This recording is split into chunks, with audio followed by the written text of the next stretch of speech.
Oh, no. Is this on me? All right, Ben, you intro. Okay. Well, that says live. We're going to call that live? Oh, look, my face is on the telly. There it is. It's on the telly. We are live. Unbelievable. Sorry for the technical problems. That's a bit of an understatement, but we are here. We are typically late. We live up to our name, if nothing else. Got to live up to the name. Welcome to Late Breaking Live. My name's Ben Hocking. I'm Harry Eade. And hello, all the way from the other side of the country. I am Sam Sage. Nice to see you all. Brilliant. So, yeah, we're going to be breaking down the Malaysian Grand Prix, looking at a few of the main talking points and, seeing what we thought. And, yeah, we encourage you to get your questions in, get your opinions in, and we'll go through as many as we can. So, what did you think of the race? That's a top race, actually. I think. Do you know what? I rated better than the Singapore Grand Prix. I think it had more excitement. Not as an exciting start, obviously, but overall, I think a more exciting, interesting race. Although I think it could be championship over, really. It does seem that way. You have to say that if there's not at least one DNF in there now, it's Hamilton's for the taking. Well, it's a 34-point lead, and Vettel would have to win every race, and Hamilton would have to come second. Yeah, which means technically it's still in Vettel's hands. Yeah. Sam, what do you think? Well, we're obviously famed last season for knowing that Hamilton had some serious engine issues. The famous "Oh no, no, no!" as he climbs out of his car. Do that perfect. Thank you. I've practiced it for many, many nights. But of course, that could happen. He hasn't failed or a DNF yet this season. He's definitely the most consistent driver in that top pack. But it's yet to come. It's a British luck, isn't it? I'm sure those who aren't British may not know that exact feeling. But something can always go wrong when a British driver's involved. Very true, isn't it? Very true. Very true. I saw a question on here.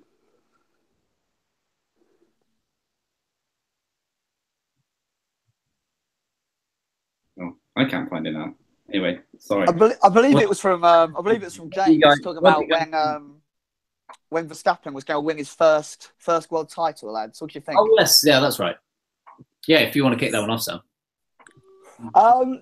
If Red Bull can attack the top two, which I feel they might possibly the next season, considering I think Ferrari and Mercedes have been working so closely on upgrades for this current season that they haven't focused as much on the coming car for next year, that Red Bull might kind of undermine the competition and go, let's work on it early. And I think they could give Verstappen a winning car next season. If that is the case, I think he will beat Danny Rick to a title. As much as I love the Aussie man, I feel like he has the cutthroat ability to take that title.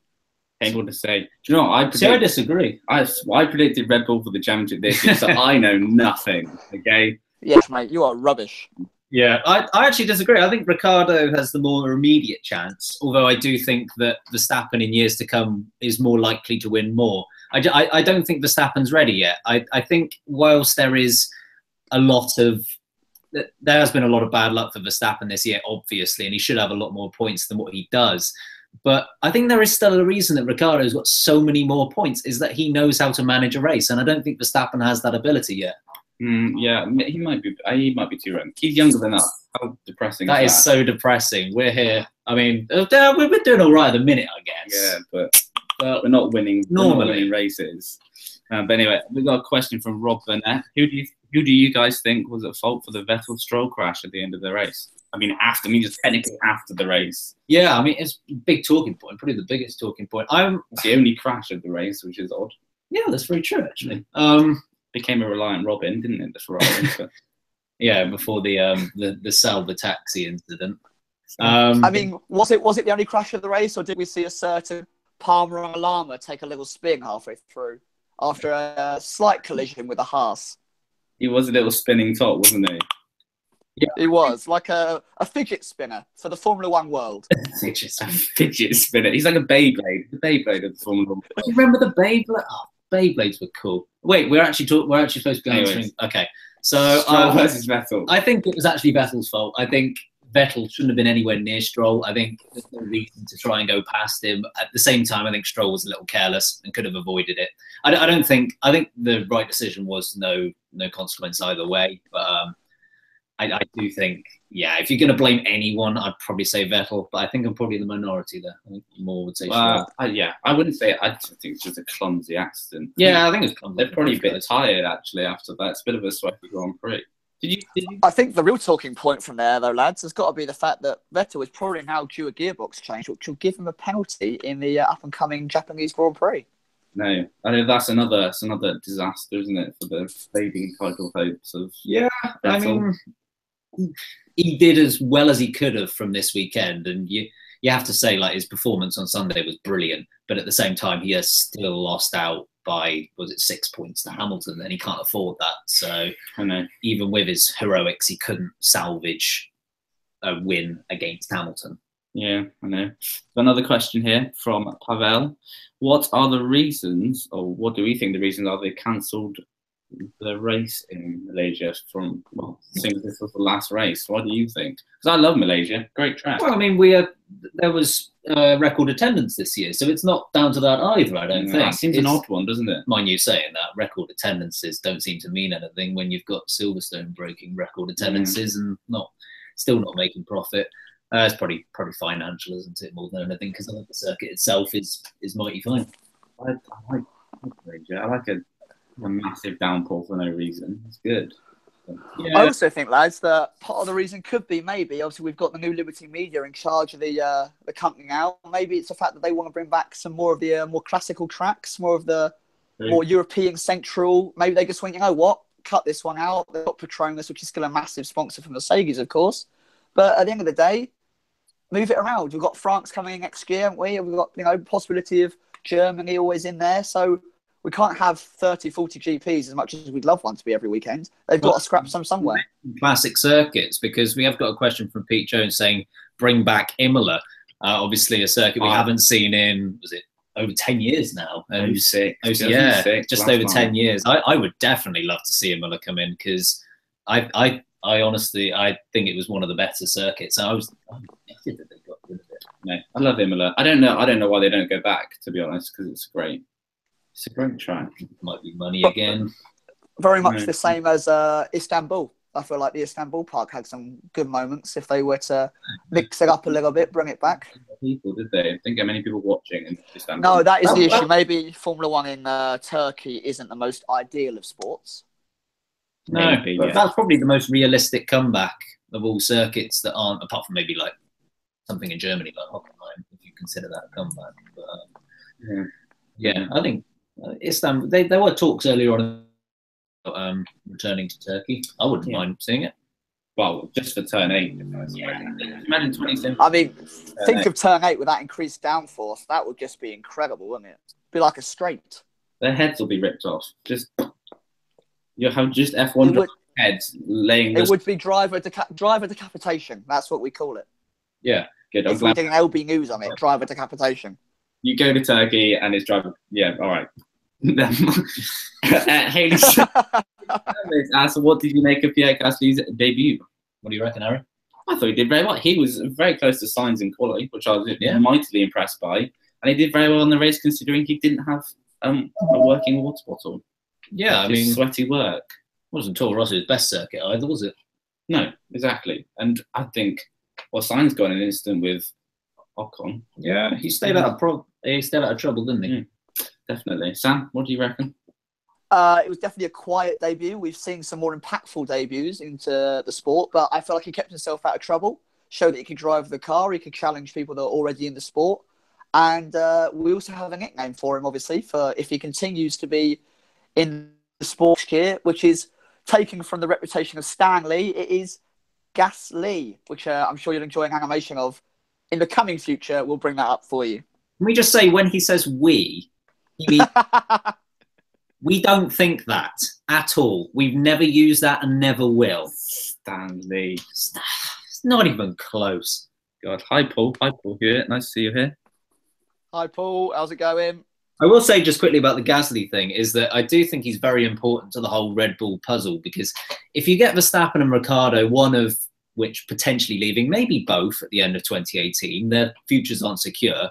Kvyat's career is in the, whatever terminology you want to use there. That's That's not coming back. No. And I'm not particularly excited by the Nico Carey and the rest of the current academy drivers. So I think Gasly, if he doesn't perform, Red Bull could be in a bit of trouble and might have to look elsewhere, because I don't know if him and Sainz maybe are the future if Verstappen leaves. And he's got to step up to the plate, I think. And I think he will. But a lot of pressure on him, I think. A lot of pressure indeed. We have another question from Rob Burnett, and he has asked, will Kimi Räikkönen ever win another Formula One race? What? I mean, whilst he's got the car, he always has a chance. Like, there's always a chance. If you are given, he should have won Monaco, shouldn't he? I mean, Ferrari took that away from him, to be honest. But I think Kimi's past it. Yes. And I don't think he should carry on after. I don't think he should have carried on after this, perfectly honest. But if you are given one of the top couple of cars, there's always a chance you're going to win a race. Yeah. I don't care whether you're a brilliant driver or a terrible driver. Who would you put in the Ferrari? I would put Charles Leclerc in there, and I know Ferrari don't go for drivers under the age of 25, 26, and they don't. I honestly think after next season, if he has a good season at Sauber, they should put him straight in there, because if they hit the jackpot, is he going to Sauber? He'll go to Sauber. I'm doing an Eddie Jordan, aren't I? Yeah. Confirming something before it's been confirmed. Eddie Hockin next to me. Sorry, EH as we'll call him. Sam, do you think Räikkönen will ever win another race? I don't know. I have never driven a race car before. Obviously, so I think, quite frankly, it's time. We all love him. He's great to listen to, but he hasn't got the passion behind him anymore. I feel like the only passion, isn't he? Yeah, the only time I think he's really going to end up really winning a race is if that top three, for some reason, all take each other out. I think that's the only chance he's really ever going to have a chance of really outdoing all other drivers on the track these days. So it'd have to be like Singapore Mark II, where the two Mercedes, two Red Bulls, and Vettel all come together in one massive collision. Yeah, 100%. I think so. What? I mean, I'd watch that race. Can you imagine Palmer on the podium? Raikkonen, Palmer, Ericsson podium's a great one. Definitely. Oh, dear. Maybe he would stay alert on a street circuit. Okay, we can't mock too much. Yeah, that's true. Should we get to that question? Is Mercedes, that one? From Brian, yeah. Yeah, Brian. Is Mercedes dominance coming to an end? Do you know what? If we knew that, we'd be rich. We could make a lot of money off of that. No, that's a tricky one. Well, they're clearly not as dominant as they used to be. Technically, their dominance has already ended to an extent. Like, they aren't winning like they were the last 3 years. Yeah. So it's already... Weirdly, in the turbo era, they've only won Malaysia once. Yeah, it was only the first year, wasn't it? Strange. Anyway, that's not the point. But yeah, I don't... I think they're going to stay up there. Whether Ferrari and Red Bull can get alongside them is another matter. But I think they'll always be within a chance of winning races. Yeah, they're not going to go. The amount of money and effort they've got, the resources they have, I'm not sure they'd. Yeah, I'm not sure. You're right, Pete Jones. Ted's Notebook is great. I agree with you on that one. Almost as good as this. Oh, what about Tiff Nadell's? Yeah, almost as good as this. Tiff Nadell's idea of a budget cap. Sam, do you reckon a budget cap's good? Such a tough topic to go into. It's almost like opening a can of worms, because you'll never have a budget cap while Ferrari are in the sport. They just won't accept it. They won't go with it, because they know that they'll always have a top 2, top 3. The money that they get off of the sport, regardless of where they finish.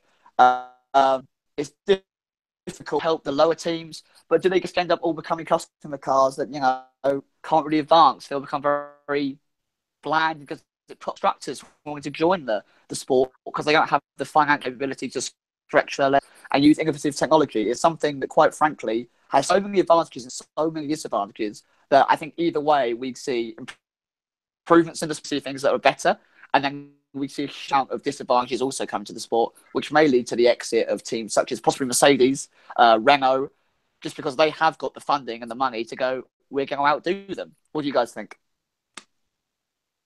I don't know. I think you'd have to, if you're going to do budget caps, you'll lose all the manufacturers. I don't see Ferrari going, but they'll kick up a stink about it if it was forced upon them. But I reckon, Mercedes, Renault.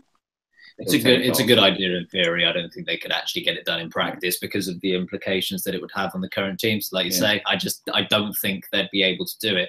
Teams like Ferrari, they've got such leverage that Formula One without Ferrari would be very, very difficult, and I just don't see it happening.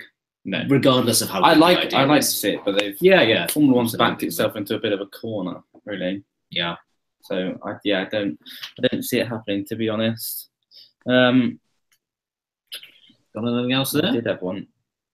Guys are sending in so many questions. I keep losing ones. Grosjean, never heard a driver complain so much. He has become a bit of a whinger. You're correct. Did you see the Malaysian driver briefing? Grosjean kicked that off. No, I haven't. Was he moaning in that one as well? He started off with a little bit of a moan. He didn't talk about his brakes, but he started off with a little bit of a moan about. I think he had a bit of a moan about Perez taking advantage of the first corner in Malay at Singapore, and everyone was kind of like silent, like, please. I mean, I think personally he's just a crusty old baguette. All he does, he does is be flaky and whinge, and I think we should swap him in. The whole Haas team just needs a complete refresh. A couple of new boys in, get K-Mag out, who is actually the most boring man of the sport, and he's dull. He's not boring. He's so dull. Sorry to anyone that loves K-Mag. Sorry to anyone that absolutely loves him. Yeah, I'm not. I don't rate. I used to like Grosjean a lot after he left Renault. Lotus, I suppose. I rated him quite a bit, and then he just moans a lot now. I always think he's like almost a little bit bipolar, Grosjean, because he complains all the time when he's in the car, and he'll get to an interview afterwards, and he'll be absolutely fine. Yeah, it's like I don't know. I don't think he's brilliant. I think he's going down as my most annoying driver of the season so far. Really? I mean, that's a really prestigious title to be Sam Sage's most annoying member of the F1 paddock. It gets handed out every single season. Really great is up there. Maybe this year I can do a face-to-face. Oh, didn't hear any of that, but I'm going to presume it was rubbish. Yeah. What was that? I saw conspiracy theory. The Vettel. I've seen this already today. Well, two conspiracy theories. One, Vettel crashed because he was out of fuel and they needed a test. And the other one, Vettel crashed on purpose to hide the fact he was in Kimi's car. It's a no from me. I'm not sure I buy that one. What is going on in the F1 world? Mate, I think the fuel one is definitely more of a realistic conspiracy theory than I'm in Kimi's car. But both just sound bizarre. Yeah. There was a That's question. Very true. What was the one I saw just now? I was going to ask. There was one about who's going to be in the other Sauber seat if Leclerc gets one of the seats, and whether it will be Ericsson or whether Ferrari can get Giovinazzi in there. Apologies, I didn't see who it was who sent in the question. I can't find it. But I'd say they're going to keep Ericsson in the other seat, not because he deserves it. I don't think he's a good driver in comparison to the rest of the grid at all, but it's just because of his relationship to the company that backs Sauber financially, that Sauber's existence is kind of, he's tied into the company, as it were. And I think as much as Wehrlein is a better driver than Ericsson, I don't see them giving him up because of that link. I know, they need the money, don't they? Yeah. Unless it became a fully fledged Ferrari junior team, and in that Ferrari bought them out, like Toro Rosso kind of styling. I don't see that they're going to stay independent, which I'd like them to, because I like Sauber. I like Sauber, the idea of Sauber. Yeah. Yeah, prefer them to be maybe slightly further up the grid. But Eugene here has actually just brought up in the chat exactly what I was about to say, and the possibility of them getting rebranded as Alfa Romeo and having Ferrari engines. That is something that's always really interested me. What do you guys think about the possibility of there being a Ferrari A team and then Ferrari using Alfa Romeo as their B team? I don't like it. I don't like the concept of B teams. Just full stop. I think it's just a case of everyone race for themselves. Yeah, B teams don't work. Super Aguri, did it work? Yeah. No, Aaron, what have you done? You've opened the most horrible thing in the world. You're going to talk about blooming Japanese racers for the next half an hour. Yeah, well, but it was just made for Takuma Sato to keep a seat, and then what's the point in it all? I love it. So then you're a fully fledged Toro Rosso hater, are you? Well, no, I like Toro Rosso. I like the. I love it just because I love the car, to be honest. But I don't know. I just what's the point in them? Like, they are just a B team. You wouldn't see Real Madrid B would not be allowed to play in the same league as Real Madrid. No, and there's a reason for that. And as much as they're branded as Toro Rosso, they are Red Bull B. That's very true. I've just seen a really important question on the chat, actually, from Lucas Beeler. He'd like to know what shoes you're wearing today, Ben. I can confirm that Ben isn't wearing any shoes. For anyone, ultra dull. Ultra dull. Everyone seems to think that my shoes are dull when in fact they're not dull. I'm not even going to reflect on this because it's so stupid. There's a question here. Is Palmer definitely out of Formula One next year? Yes. He's not going to Williams, is he? Why would they take him? Like, there was no reason to take Palmer over anyone or anything. Fairline, Duresta, Kubica, Massa. I'd still take Massa over. I would literally take a bottle of cider over seeing Palmer in Formula One next year. There you go. Shane Riley. I'd be better off with a bottle of cider. Like, he has lost to Hulkenberg every time in qualifying. And even his race in Singapore, it was good. But I don't think it was brilliant. Like, he was still losing to Hulkenberg in every session. Like, that didn't change just because he got however many points. I think he's not good enough. There's also a lot of rumours going around that he is, of course, opening a llama farm in Lanzarote. Again, not true. We have a question from Paul where he said, "Can I see the flag?" It's a Muse flag, and we didn't want to product placement. Yeah, there are issues there. It's fine. We're big fans of Muse here at Late Breaking, Paul. If you want to come over for a bit of a jam sesh, then you're more than welcome to. Yeah, just invite people to my house, Sam. invite people to a house that you're not even in at this current time. Anyway, watch out for McLaren. I think McLaren will do all right next year. Yeah, obviously you can't do any worse. But we put a poll out a couple of days ago about where people think McLaren are going to finish next year, and the vast majority, I think about a third of people, the most popular choice was fourth. Followed by fifth and then third. So everyone seems to think that they'll be in that third to sixth kind of category, and I'd probably agree. Yeah, it could be mega tight. It could be mega tight in the midfield. I think always is. Yeah. I don't. Yes, they can't do any worse than this year. I'd just love to see Alonso even on the podium. Would be nice. Yeah, I mean, Haley has just said, "Will Fernando get a podium next year?" You hope to see it. Can you see it happening? Yes. Do you know what? Yes, I'm gonna put it out there. Yes, Fernando Alonso will get a podium in 2018 if he's still in F1. That is. Yeah, that's true. Actually, yeah, I think he'll be there. But, yeah. But, I'm saying no. Sam, you got the deciding vote.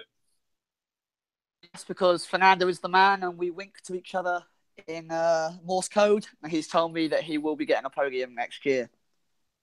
Okay, we'd just like to say Fernando Alonso doesn't actually wink to Sam in Morse code. We are literally going to have to do this every time he says something like that. Or apologise on his behalf. Yeah. No. He livens up the tribe, don't you, Sam? I do. I'm the lightest member. Anyway, we've also had some really interesting kind of just general chat going on about the Aston Martin participation of Formula One, and about whether they need the technology, how they're doing LMP1, and whether then moving into Formula One would actually be worth their while, and what kind of a Red Bull Aston Martin association will really look like. What do you think, guys? Yeah, I think Red Bull's future in terms of in terms of their engine providers is quite interesting, because they could go a lot of various directions. I mean, they've got the Renault engine. They've recovered that relationship once before. So whilst it looks like it'll end at the end of 2018, it could go on longer. It wouldn't be that surprising. You've got Honda with Toro Rosso, so we see how that works out. And then they've also got, Aston Martin and Porsche, and they seem to have got a few different avenues they could go down in the future. Yeah, I don't know if it might have been Ted's Notebook, whoever said that earlier. I'm sure I heard something that Red Bull might not be in the sport whatsoever come 2019. They might pull out. You reckon? I don't reckon they will. I don't reckon they will because they've won 4 championships. Why? I mean, I don't know. They're pretty established in Formula One now. Why give it up? If they've been unsuccessful and they were, I'd say yeah, fair dues. But they haven't been unsuccessful. They just won the last race for crying out loud. Yeah, yeah. I don't. Yeah, I'd like to see Red Bull. I'd like to see Red Bull win properly again. As much as considering. Oh yeah, it's a good question. It's a good question from you. Your mum, Sam. Do you want to read that one? Oh, yeah. Hi, Mum. Thanks for watching. Appreciate it. So my mother says, do we think that Bottas will do more than 1 year at Mercedes, or will they sign Max Verstappen or maybe one of those other top drivers? I personally think that Bottas, they've got no confidence in him. I think they're picking him up for another year because they know that all the top drivers, pretty much the contracts all run out at the end of 2018, and they can start picking up either someone a little bit younger with a bit more kind of possibility for scoring some better points in the future, for challenging Hamilton in his final years, or, as my mother has said there, will they go after a big signing of possibly Max Verstappen, maybe Daniel Ricciardo? What do you guys think? I think they'll go after Max. They've only signed. That's why they've only signed Bottas for 1 more year, isn't it? You'd think so. Yeah. He's done a good job. And that's it. It's a good job. Can I just say though, if Hamilton wins the world title, which is probable, and Mercedes win the constructors, which is even more probable, and Bottas has been the perfect teammate to Hamilton all year, supporting him in his relationship, has he not done the perfect job? True. Very true. Like, his job is not to win the world championship if Hamilton is their world championship winner. Only one of their drivers can win a world title. Bringing Max in, only one of them's going to win still. Okay, I'll adjust that. They'll go after Max if they think that Hamilton's going to retire. I think they still might go after Max. I'm just saying, like, Bottas, they might want Max. Bottas's last couple of performances have been pretty poor, but like, you know, he is like win 2 races. His job as a second driver, he has done what he's needed to do, right? Yeah. He's been very Rubens Barrichello about it. He's outperformed Ferrari's number 2 driver. True. Oh, I mean, yeah, come on. But yeah, Ferrari's holding out for Hamilton. Interesting, Eugene. Oh, when Kinney. That would be a marquee signing, I think they would say. What, a Vettel Hamilton team? I think like the winner out of Hamilton and Vettel will be whichever one like is left alive at the end of the year.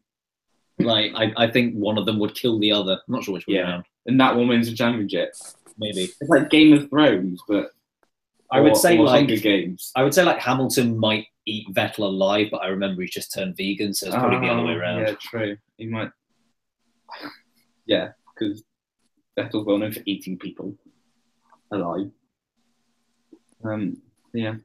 What do you think, Sam? Do you think Hamilton will go to the Scarlet Scuderia Hamilton? I will personally get absolutely gazeboed live on camera with Ben's shoe on my head if Hamilton ever goes to Ferrari. I don't think it's going to happen. I will do a shoey full of a concoction of rubbish if that ever happens, because I personally think that he's very happy at Mercedes. They've still got a start, and I think he's maybe only got 4 years left of his career.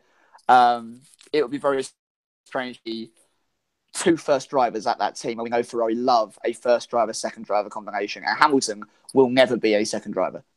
What if it's a Hamilton in a first driver combo? But Vettel will also not be a second driver. That's my point. But if they were teammates, it just wouldn't work. They get along quite well for title rivals. It's, you know, quite nice to see that they can be sportsmanlike and have a good relationship on the screen. But in the same team, they will not sit back and let the other one take a win.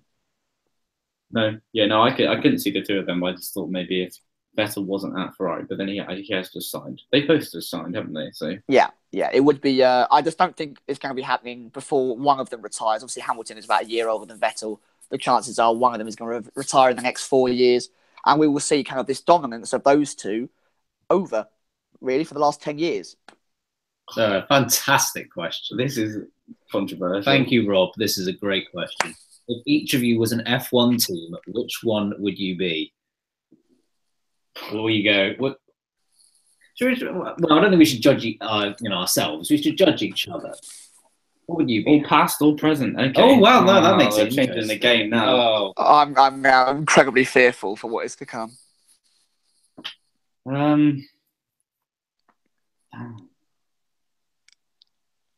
You'd be super aguri. Yeah, Ben would definitely be super aguri. He's got a huge love for Ide and Takuma Sato. They're great. Japanese at night time. That's how much he loves them. This is Well, okay, we've summarised that I'm super aguri. Okay. Well, I mean, I'm a bit of a Ferrari fan, but I think it's a bit obvious. You're the leader of the tribe. You are the leader of the pack. You've got to be Merc. Yeah. Okay, I'll be Mercedes. No, And he's a quarter German. Am I? No. We're just making up nationality links here, people. This is what we do at LB. I don't remember being a quarter German. Who would you be then? Oh, well. I don't know if we should even go into it, to be honest. When a Lada entering F1, do you know what? I'm not sure, but I'd like to see it. You could drive for them, Alan. I wouldn't stop you. No, you go for it. Drive for Lada. Is there any evidence of Palmer's association with llamas? I'm not sure. Sam, have you got any more on this story? Yeah, I think what we'll be doing is we'll be really short statement in the coming days on LB, where I actually photographic evidence Palmer with his llamas. It's going to be a big piece. Just look out for it in the coming before the coming weekend, before the next race. And it'll be proven then. Me and Jolie had a one-to-one, probably in-depth interview of his love of Palmer's and why he likes to ride them so much. So keep your eyes peeled for that one. Yeah, you know what? I'm not going to sleep until that point, Sam. Maybe that's what he'll do next year if he's not driving. He'll have anything else to do. Open a llama farm. Unless he starts working for the BBC doing interviews that he was complaining about all year. What, interviewing himself? Yeah. Why do you hate his interviews? Because you're interviewing me. Yeah, I think that would work. Yeah, I'm going to go back to Rob's question. I'd be Ferrari because that's just obvious. I'm sorry. I've always loved the red car. Sorry, guys. I'd probably be like a Minardi or something. You know, just Minardi though. Prattling about at the back, having a laugh. Everyone's laughing at him. Oh, look, it's a Minardi. You know. Oh, look. Yeah. Niels Gordon. That's a cracking and question, but I hope one that's not going to happen. What about Formula E versus Formula One? Are they heading for an inevitable migration? Oh, good God, I hope not. I don't want to hear any hair dryers. Dane, you're spot on. I hope not too. And I think everyone thinks that. I think it's a good sport for technology development. I think it's allowing other races to kind of limelight and to earn themselves a wage and to gather fans. But I think everyone in the chat is the same. I know you boys are. We love F1 for what F1 is. And that's how we want to see it. We want to see it as Formula One. I'd rather Formula E became this pioneering, which it already is, side of technology, and Formula One they went back to the ends. And yes, there's dinosaurs, but I'd rather that was the one you'd watch for the show, and Formula E was the one you'd watch for the technology kind of thing. But we'll see. I definitely don't think they'll migrate though. That'd be awful. Gosh. There's a chance though. No, Neil, stop it. You're scaring us. Shane Riley thinks Eddie Jordan's brilliant. Ben, what are you going to say about that? Oh no, I think that's in response to the who would win in a fight, Bernie Ecclestone or Eddie. Oh, I missed that one. I think obviously Eddie Jordan will win in a fight. He'd drink him out under the table first and then just kick him a bit with his Irish charm. He would make up some lie about Bernie, say it was fact, and then he's tenacious and Eddie Jordan. Yeah, Eddie Jordan for me. Little Eddie.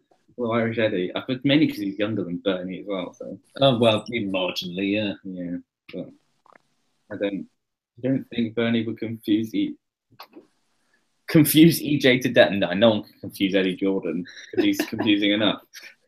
That's not going to happen, is it? Remember though, 100%. Petronas will leave the sport in 2018. Never mind. Never mind. Ah, Dear. well, have we got any others? More questions, guys. I didn't really won't talk that much about the race. No. Just Actually, yeah, we haven't said anything about the race. Let's be honest. questions, though. Very interesting. Well, I mean, who's your driver of the day? Well, we did that in a review, but I'm going to stick with Verstappen. It would either be Verstappen, Vettel, or Van Dorn. The three Vs. The three Vs. The three Vs, but I'm going to go with Verstappen just because he bossed it, as they say. What about you? I'm trying to think of another Formula One driver beginning with V now to add to that list, but haven't got any of them. No. Not three. I would go for Verstappen, but you could easily give it to Vettel or Van Dorn. They both perform brilliantly in their own right. Jos Verstappen. Yeah, Verstappen Senior, sure. I mean, because that counts. Yeah, Jos Verstappen. I tell you what, I was watching. People might have seen it. The Formula One channel put up a 2001 Malaysian Grand Prix, and that was Jos the boss. Jos did really well in that. Yeah, I was. Yeah, love that from Haley Stanley. Driver of the day for her is Rio Haryanto. Or is that another driver with the start with a V? Because I don't think that's right. Either way, you're right. wrong. Sorry, Haley. Sam, who's your driver of the day? Did it be Vio Varianto was always a great driver for me. Jolien Varma was also great. Vangio, of course, in the past was always fantastic whenever he drove in the Asian circuits. But for me, it had to be, of course, just the classic Vettel. I think his attacking mentality of the field was just wonderful. It was almost like a classic kind of onslaught of the slower cars, and I thoroughly enjoyed it. I think he did a great job. It's a shame he plowed himself into a Williams afterwards, but it was a great drive. Sorry, I was just having a chuckle. Sterling Moss wasn't bad either, to be fair. A bit invisible, maybe. Oh dear. Irvine. It sounds like a question. Eddie Irvine. I'll tell you what, I was I'm sorry, this was tweeted out by someone. I have no idea who it was, so I can't give any credit. But somebody said, we're talking about these great performances by Vettel and by Van Dorn, but we're forgetting about Kvyat's mistake-free race. And we really are, Well, didn't make an error. Interesting stat, in every single race that Verstappen has won now, 2, is come just after a Kvyat dumping. Because he won in Spain after being dumped from Red Bull, and Verstappen won again after Kvyat was dumped from Toro Rosso. That's what you get for being a grumpy old Russian, isn't it, lads? Yeah. Well, grumpy young Russian. Not old, Sam. We had a couple of questions come through. The first one was, do we think that Porsche will come back? What do you think, boys? Yeah, I saw the one just now. No. Possible. Okay, fine. Possible. I would probably also say no, but it's possible. They'd probably get a Formula E before Formula 1, but I'd like to see it. It'd be cool. Porsche. As a team or an engine, still be good. Is everyone missing proper Playboy drivers? It's a bit. I mean, if you had a James Hunt character in this world, I don't think it would work as much as I like James. I think vegan Hamilton is probably there's another V racing driver, vegan Lewis Hamilton. I feel Lewis Vegan Hamilton. I think he's probably as close as you get to a Playboy, but I wouldn't class it as a Playboy. He's someone who's out there living his life, enjoying the possibilities that he's been presented with. I think you're right. I don't think an alcoholic, sex-obsessed, drug-taking F1 driver will really grace our scenes ever again, really. It's just not going to work in this day and age, is it? Yeah, you're probably right. So no hope for you, Harry. Anyway. You are hilarious. Oh, I love it. That's actually something I wanted to talk about. Will Kubica return for next season? That's a good question. Obviously, the only place he would probably go would be that second Williams seat. And I honestly think they should go for him. Whether they do or not, I'm not sure, but I think they should. I think they should have chucked him in at the end of the season. Someone should have put him in a car. I mean, it's still time. He's still got 5 races left. But just because he wouldn't have lost any, they would, I mean, Toro Rosso Williams wouldn't lose anything from having him in for a race.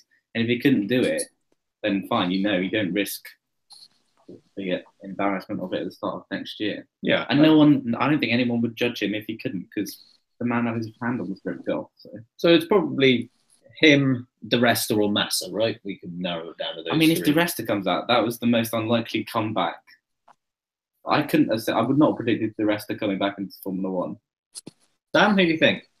I mean, why would he come back when he's slower than the rest of the grid? I just feel like No. so many possibilities. I would love to see Kubica back. I think he is a fantastic driver. It's a shame what happened. He wasn't given the proper chance that he could have had when he was in the sport first time round. I think he'd do a great job. I think Williams could take on someone like him, and I think he'd be a good influence on young Lance Stroll, who is obviously too obsessed with maple syrup to really push on with his career at the moment. Yeah, definitely too obsessed with maple Yeah, syrup. that's it, really. Yeah, you can see that coming through. Yeah. Pouring out of his pores. Syrup man. Yeah, I mean, apart from Pete Joe saying Frank Williams could beat Massa, I'm not sure if that's true, but I do kind of like agree with the fact that Massa is. I feel sorry for over the hill. I feel sorry for anyone that kind of gives Massa stick though, because he wasn't supposed to be here this year. That's true. He should have been lying on a beach with a cocktail, and everyone's like, "Why is so slow?" And it's like, "I'm old." Alone. They found, they need Felipe Baby, and then obviously he comes along. Guy Martin. You don't say that about me though, just because I'm old. That's true. Or replacing you because you're old.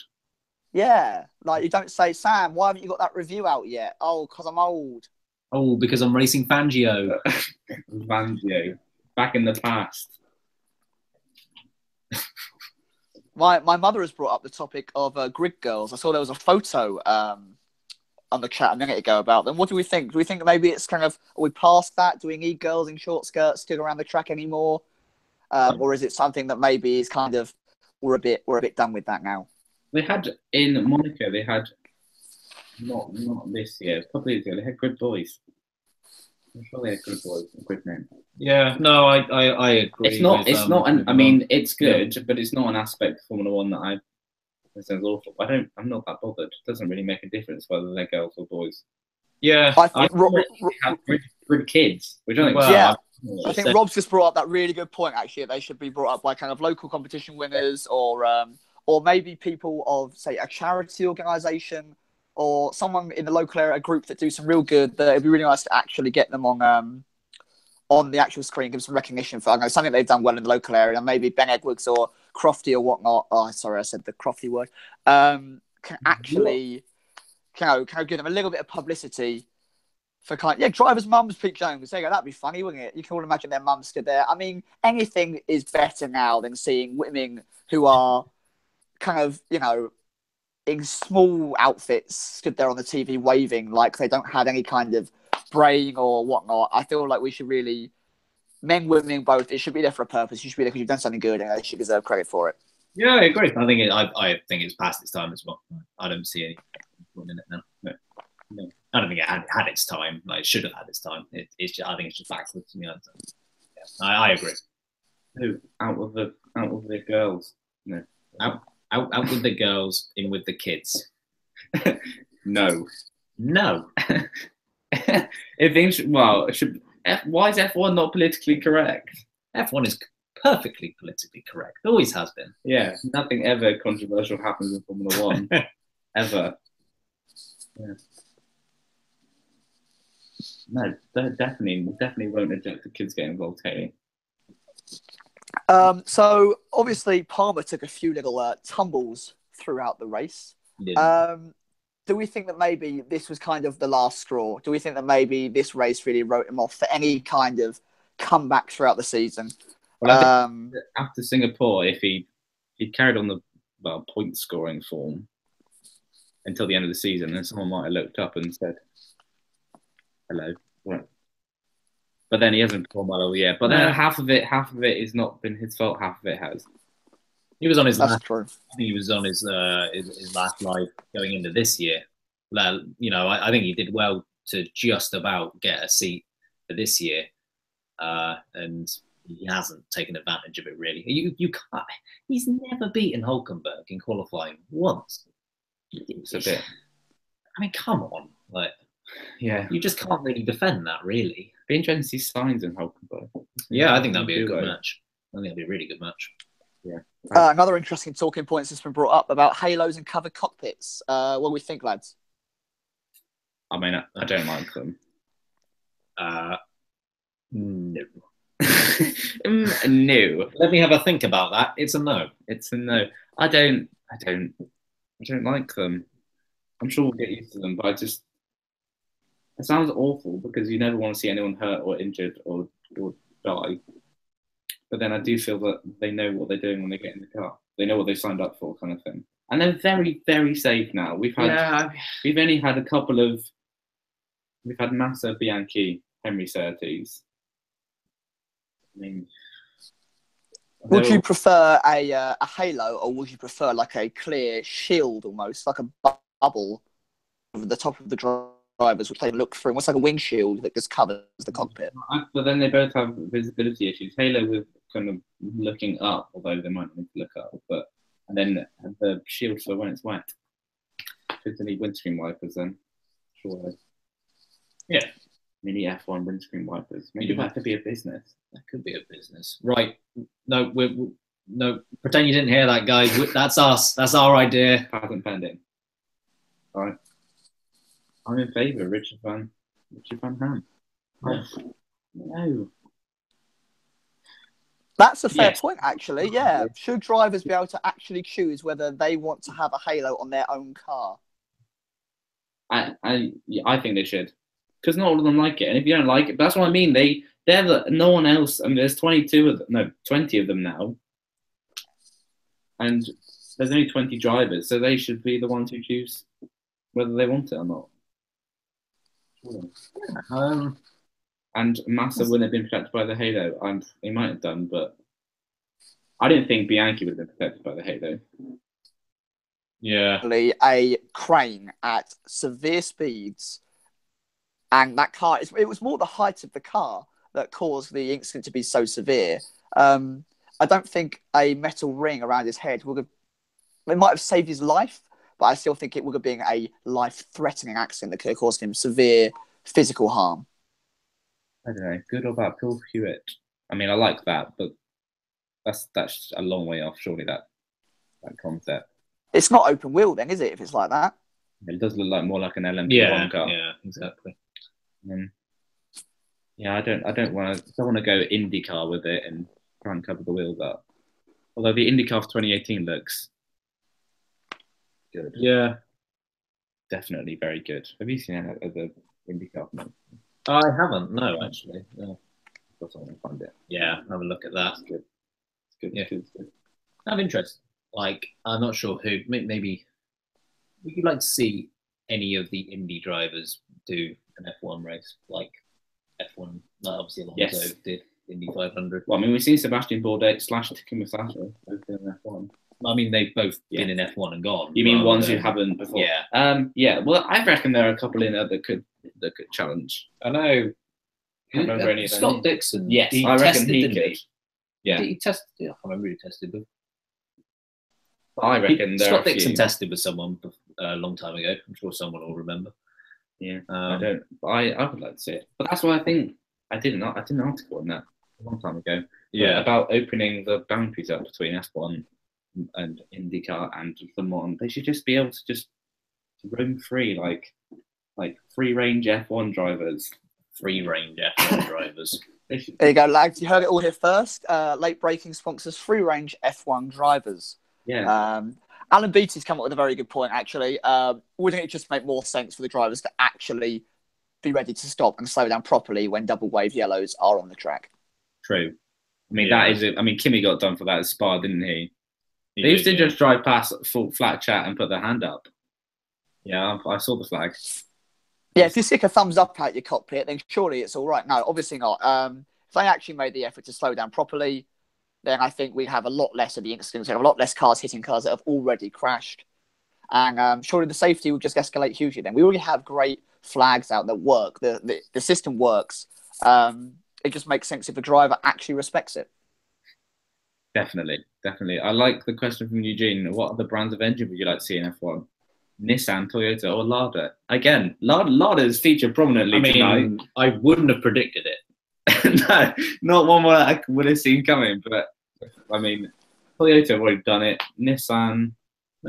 I personally think not more the merrier, but something close to that. Like I do think that restricting it to a couple is Well, I think having maybe 5 or 6. I think 5 is a good number. Yeah, and Honda. It's nice to have Honda there. If only they were doing a bit better. I mean, I think 6 would be great. That means we have a few more cars in the race, hopefully as well. 20 is a nice number, but I've always liked the 24 car grids. And I also feel like, obviously, with the new engine regulations coming up in 2021, is it? That we've got people like Chevy and whatnot who are possibly debating coming into the sport, which could be very interesting. Yeah, I'm up for whatever. Like, you can see Chevrolet going with Haas, can't you? Yeah, I think that would be the most logical hopefully way Haas to go. would stop painting their cars grey. Oh, grey is such an inspiring Formula One colour. Literally, like their press release when they changed their colour slightly was, "We've gone with grey with a shade of grey." That's just grey. Disgusting. Absolutely disgusting. I did an article on it at the start of the season about liveries and how colours, and I thought when Force India went pink, it may not be to everyone's taste. I thought, oh wow, they've listened to me, and we're going to have a colourful grid. And then obviously Haas went grey on grey on grey, 50 shades of grey. Yes, yeah. I mean, we I'm probably not even called it. Yeah, 50 shades of probably. What do you think to the idea of the FIA sponsoring the F2 champ to guarantee them that? Yeah, I think definitely there needs to be an improvement with the feeder series because it doesn't work very well, does it? The issue there is, of course, how do they decide what seat the champ gets? Well, then you get into issues of should there be like a graduate Formula One team? I don't know what you call them, but where they only take on. Yeah. But then you get into like Toro Rosso situations again, where it's like a finishing school, which it shouldn't be. But, yeah, but F2 has become slightly redundant with the likes of Verstappen and Stroll. Obviously, They've all jumped from Stroll F3. went from F3, didn't they? Verstappen. This solution for the FAA to buy a Sauber seat. Yeah, I like a pay driver would. That's very true. Yeah, it's not really any different, I guess. I suppose for a team like Sauber as well that rely heavily on financial income from drivers and sponsors, that would also be quite an appealing option. Yeah. If the FIA are giving them money to do it, then why not? And to have a good driver, to have the champion of Formula 2 in. Yeah, I think that, winning F2 should mean something. You should get the seat. Like, oh no, never mind. Rubbish idea. What would happen though if, say, Gasly won F2 and then he's immediately put into a Toro Rosso and then we're left with an empty pay driver seat? Yeah, because when you think about it, like, who was the last F2 driver to go straight into F1? Because it worked at the start, didn't it? Did he? If you go back to the start of F2, when it was GP2, yeah. 05 was Rosberg, straight to F1. 06 was. Well, I mean, like recently Van Dorn or Gasly. No, they haven't gone straight at all. Or Palmer.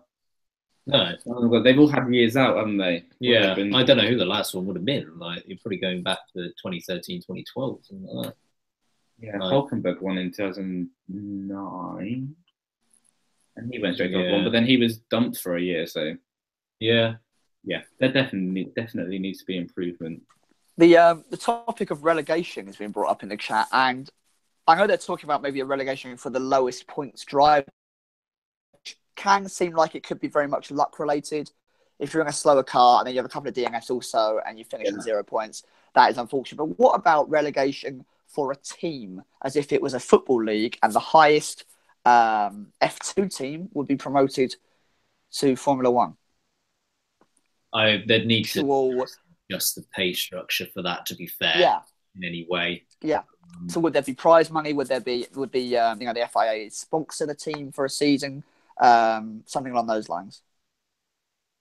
Yeah, I don't think it's difficult. And idea. What the amount of money that F2 teams spend on being an F2 team and they have to spend to be a Formula 1 team is just ridiculous. It's too huge. The gap is too huge. I like the idea though, if it would work. Gap.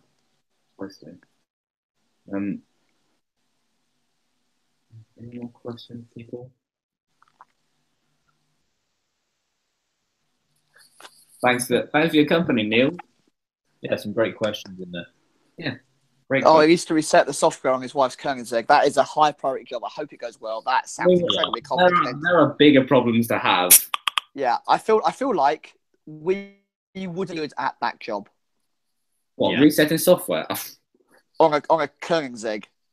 We should not work in anything that has to do with IT at all after the fact that we were 15 minutes late to this because we are technologically inept. Hey, late breaking means you're late to everything. Yeah, that's true, actually. Yeah. Late to work. Late to date. Late to anything. Literally everything. I'm thinking we should probably wrap it up at some point. Yeah, thank you very much for your company, guys. It's been great talking to all of you, answering your questions, listening to your opinions. Fascinating stuff. I've been Ben Hocking. I have been Harry Eade. Thank you for watching my face randomly appear on the screen whenever my mouth is opened. I've been Samuel Sage. Hopefully we'll be doing this one again after, hopefully, the Japanese Grand Prix so next week. Please tune in again. Thank you very much for watching.